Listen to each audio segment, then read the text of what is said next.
are here in Marriott Hotel in Yerevan, which is probably the most beautiful hotel.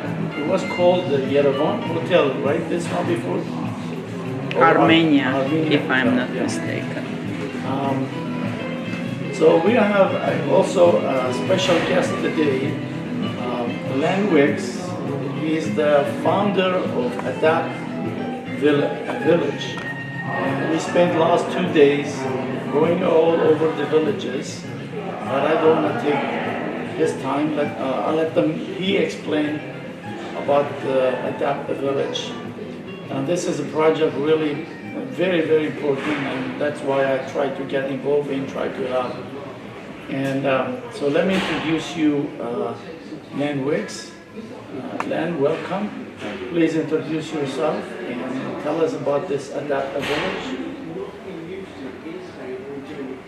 Thank you, Ollie, and thanks, Gabriel, for your support of what is, for most people, an extraordinary project, trying to support the 900 villages around Armenia. But we're starting small, as you must, with a trial in Bayadzora, which we have had going since 2015. In essence, it's about systematically mentoring every village in Armenia in a direct way between the diaspora and the villages, making sure that all of them know that there is somebody supporting them. And in doing so, trying to get around the barriers that we all know exist, should not dwell on corruption, but making sure that the situation is as good as it can be for the villages, whilst the diaspora themselves reconnect with their homeland in some way. Ultimately, hopefully, some of the diaspora may even return. Thank you, Len. Now, how many villages so far were you able to get to? So we have 3 villages at the moment that we've done projects in, micro projects. And on that point, I just want to mention that we're not just talking about money projects. We're talking about, for example, one of the diaspora in New Zealand is they have mentored Armenia village and its surrounding smaller villages. And we're talking about things like providing assistance in the way of skills. As you know, New Zealand is a good agricultural country, and we're trying to encourage the development of different agricultures like diversification in Armenia and the surrounding villages. So Armenia, Rind village, we're very grateful to Thai diaspora for supporting some developments there, and Shatton village, which the Australian diaspora have very kindly supported. And I might add on that point, the Premier of New South Wales, Armenian Gladys Berejiklian, has strongly supported Adopt a Village, as has the diaspora, and His Grace Bishop Najarian from the Australian and New Zealand diocese. Now, I followed you last 2 days. So we went to HMC, we went to those villages. How did you find out the governors and mayors respond? Thank you, Ollie. It's not easy. It takes several years to build confidence. When I say that we're trying to do a direct relationship between the diaspora and the villages, that is not to say that the central or regional governments are left out. We make sure that they are well consulted, and there are times, for example, that we may need their support if possible. For example, bringing in some special tools may require some assistance from the government to ensure, taxation and all of that sort of thing is not an issue. So we have been working with the both Diaspora Ministry and also Ministry of Culture. I can talk about that later, why culture. And also this afternoon we're fortunate to have a meeting with the Ministry of Economic Development. So all of these ministries are important to us, as is of course the Holy See. We were very kindly invited to discuss with the Holy See the support by the Armenian Church, very kind, because through these means we're able to ensure that the project has a profile. So your goal is to get all diaspora people get involved in. So you took off from Australia, New Zealand with a project in Thailand, and you're hoping to expand those two things. And how much time you spent putting this map together, connecting? How many villages were there? 900, you said? Yeah. Yes, it wasn't easy, but what we did is match the prosperity and the number of diaspora in each community with the number of villages. So obviously Vaitsur, being the smallest province with the fewest villages, was matched with the Asia Pacific because we had small, but I say active diaspora communities there. So I'm very proud of them. Whereas, for example, the larger nations like Canada, Canada is matched with Tavush, which is a larger province. I must emphasise though, the micro-projects aren't just about Armenians. It's not just about diaspora. All the diaspora are the facilitators. In, say, a nation like Canada, there may be any number of experts that can be reached out to, or friends of Armenia, if I can call them that, who may be able to assist if they only knew. And so the villagers put their requests in for micro-projects, the diaspora vet them and can say no, or I want to do something completely different, or not at all. And they will reach out to these friends of Armenia or Armenians and direct the resources as necessary, and hopefully also go to the village and make sure that these things are being done, because we all know what has happened in the past, and we need to make sure there's a vetting process to increase levels of trust and confidence.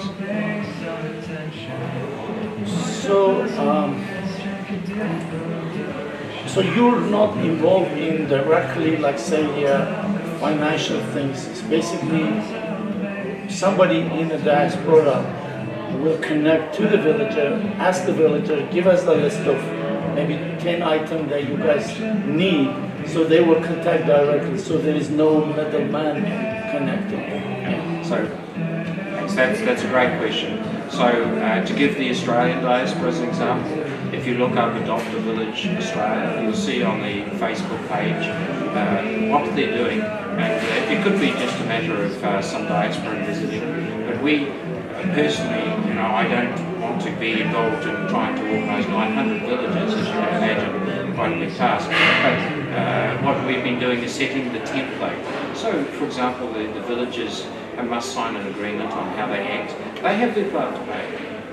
They must clean up the village and be receptive of the diaspora and learn, languages to increase opportunities like tourism and agriculture.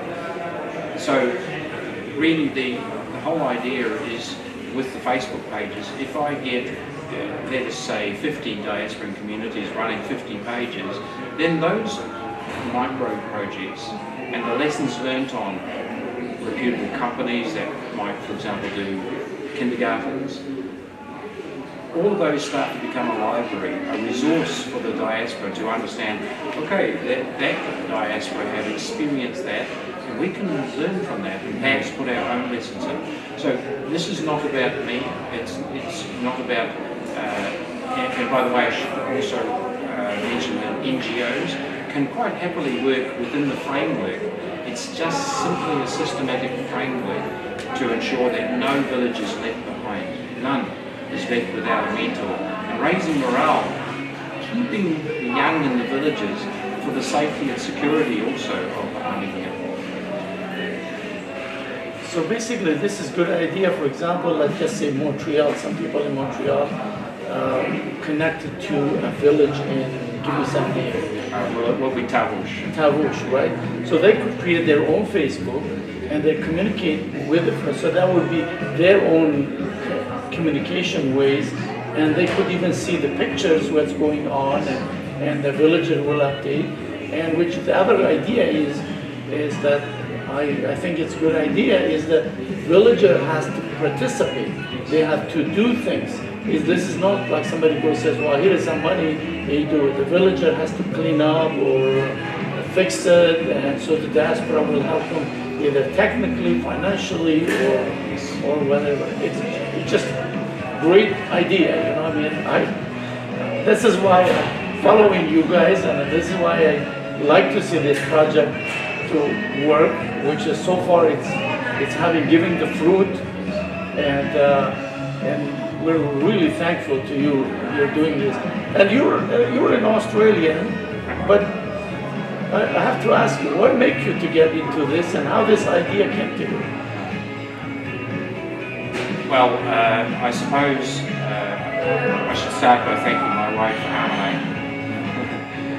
She's the one that really got me interested in Armenian things, and as I'm driving around the villages, I can see that there's a need for somebody to change something dramatically. Armenia doesn't have years to wait for the new generation. It doesn't, the security problems alone with depopulated villages is enough. For me, getting involved was a large commitment. I worked for the United Nations in my professional career, but I felt it to be a duty. When you see the potential of Armenia, I can't believe, I'm from Australia and New Zealand, that there are green lands between deserts that are not really productive. There are no markets for the produce, so there's subsistence farming. The tourists can't find places because there are no signs. We've all seen the problems for it. Yeah. But these are simple things that can be solved with the insight of the diaspora and other people outside. And more than anything, it's about trying to make people feel positive, and that there's a future, especially for the young people, to hold them there. So I thank my wife for helping me open my Western eyes to the potential of Armenia. But essentially, I just love doing this because I understand it's important. Also, this is a complementary project to another project that I'm doing called Origins Project. Wally, that's about drawing tourism to Armenia. I'll give you one small example. Last year we opened what we call the Silk Road Wine Trail, and we were grateful to have your company during the opening. This was an attempt to show tourists what Armenia has to offer, draw people from Yerevan, and give them an experience which will help build small businesses in the villages, rather than just staying in Yerevan or missing all the sites that are there. So that's why I've done it. When we went to Hachi, the village, it's way on the border, right? Azeri border. And you saw the beautiful mountains. It was just amazing. We spent half an hour climbing. Yeah, but we'll interview your wife too, because I think she's half of you. She's putting lots of effort in this, and I'm jealous of how teamwork both of you work. And she's so spending her time and translating and communicating with the project, what's happening, what's going on. She also has to put up with when I'm getting frustrated with some parts of the institutions here, and the diaspora know what I'm talking about. One has to be patient, and of course from the West we're not used to some of the ways. Before I forget, I just wanted to mention one of the unique features of Adopted Villages that we try and ask the diaspora to promote not just Armenia as a tourist destination, but also the specific villages, because we would like people to consider in the villages some customized cultural tours. That's why I mentioned the Ministry of Culture earlier. In this way, a Western tourist, for example, will find much more experience. I know you really like going to the villages and exploring, what do they feel, how is their dance, how is their food, those sort of things. Whereas normally a tourist would not really have that experience. We're trying to promote through the diaspora communities that sort of specific example. So you mentioned Montreal. I would hope that a village in Tarouche would welcome people from Montreal with a French bonjour and try and give them an experience which is very special. It is amazing the feeling when you go there and you see those villagers and their reception, like Children are singing. It's amazing, and they bring all those food. We're not here for your food. We're here to help you, you know. And you saw that, you know. It's just, it's a great feeling, you know. So we went to those Ministry of Diaspora. We went to the Ministry of Culture, but they were very helpful too. You know, they wanted to do everything to help the project, and hopefully more other ministries would get involved. And you were so impressed of HMIAT when we saw the guy named Bishop, yeah, and his English was like amazing. Yeah. Okay, so I'll let you say what you want to add. Just in closing, Molly, I just wanted to again emphasize the thanks to Gabriel and others that have allowed us through television media here and other media to actually get the word out. We're just ordinary people, but I believe that enough supporters can do transformational things, and I believe Armenia can become Switzerland of Caucasus. I believe in Armenians who have a deep and rich history and can do anything with their hands. I believe that anything is possible if enough people have a single mind, and don't let the doubters stop people. I have enough people shrugging their shoulders in front of me and giving me doubt. I believe the diaspora worked very hard to make their new lives. Sure, everyone is tired, I guess, of new requests for assistance things. We're not asking for this. We're just asking that the assistance is directed in a systematic way through Adopt a Village, so no one is left behind. And this country rises together, not just Yerevanese, but everyone rises together. You know, Len, I really would like to thank you on behalf of the diaspora people, because what you're playing in, and even your job is so busy scheduling. You travel all those countries, and also you help the Armenian aviation system, and that's why when we met them last night was the night before that, and the reception they give, it was amazing because they appreciated what you did, you know. So we really thank you. And I hope succeed, and I hope all the people in diaspora was watching to participate in this Adopt a Village. And again, I thank you very much. Thank you.